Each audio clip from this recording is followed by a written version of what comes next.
Assalamualaikum warahmatullahi wabarakatuh. Seperti biasa, sebelum memulai pembelajaran, jangan lupa untuk subscribe, like, and comment, serta share video ini.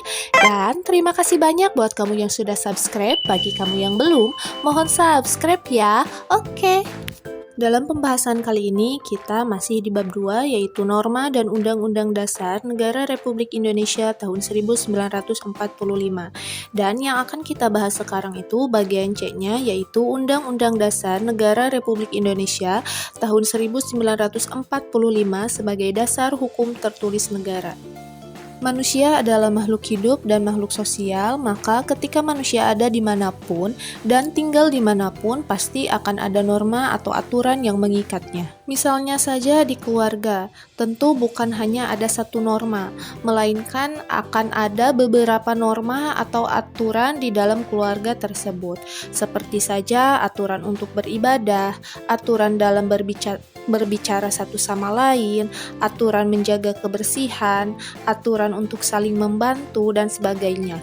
Semua aturan itu adalah untuk membuat kehidupan keluarga tertib dan damai. Di lingkungan sekolah juga tentu akan ada norma yang harus dipatuhi. Salah satunya yaitu aturan untuk seragam, aturan untuk mengikuti pelajaran di sekolah, aturan untuk menghormati guru dan petugas di sekolah, serta banyak aturan-aturan lainnya. Antara satu aturan dengan aturan lain itu tidak boleh bertentangan karena akan menimbulkan kebingungan pada siswa.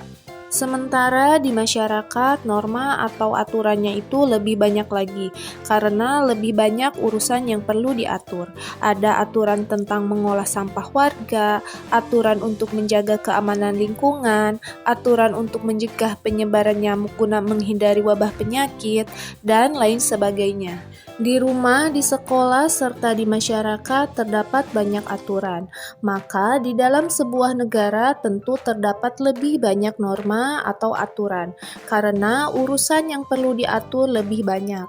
Aturan negara biasa disebut dengan hukum, yang diwujudkannya antara lain berupa undang-undang.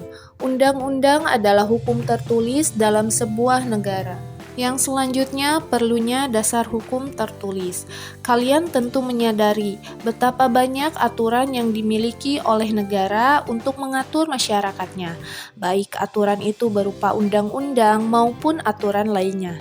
Semua aturan atau hukum itu tidak boleh bertentangan.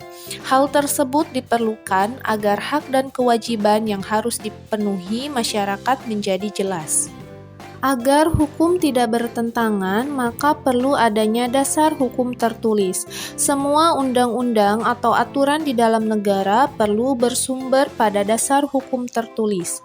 Ibarat pohon besar, dasar hukum tertulis adalah batang utama pohon tersebut. Adapun undang-undang serta peraturan-peraturan di dalam negara adalah seperti batang dan rantingnya. Tanpa dasar hukum tertulis, undang-undang serta ketentuan-ketentuan dapat bertentangan antara yang satu dengan yang lainnya. Bila hal itu terjadi, tentu akan membingungkan masyarakat untuk memenuhi hak dan kewajiban. Karena itu, setiap negara perlu memiliki dasar hukum tertulis. Yang selanjutnya, Undang-Undang Dasar Negara Republik Indonesia tahun 1945 sebagai dasar hukum tertulis. Seperti telah disebutkan sebelumnya, setiap negara perlu memiliki dasar hukum tertulis agar dapat membuat berbagai undang-undang serta aturan lainnya itu benar-benar baik. Dasar hukum tertulis itu perlu dibangun di atas dasar negara yang telah ditetapkan. Di Indonesia, dasar negaranya adalah Pancasila. Maka di tahun 1945, para pemimpin bangsa pun menyusun dasar hukum tertulis tersebut berdasarkan Pancasila. Dasar hukum tertulis yang disusun adalah berupa Undang-Undang Dasar yang kemudian dinamai Undang-Undang Dasar Negara Republik Indonesia tahun 1945. Nah, kalau seluruh norma hukum di Indonesia diumpamakan seperti pohon besar, maka Undang-Undang Dasar Negara Republik Indonesia tahun 1945 merupakan batangnya. Undang-Undang Dasar Negara Republik Indonesia tahun 1945 inilah dasar hukum tertulis dan menjadi dasar hukum tertulis dari semua hukum di Indonesia.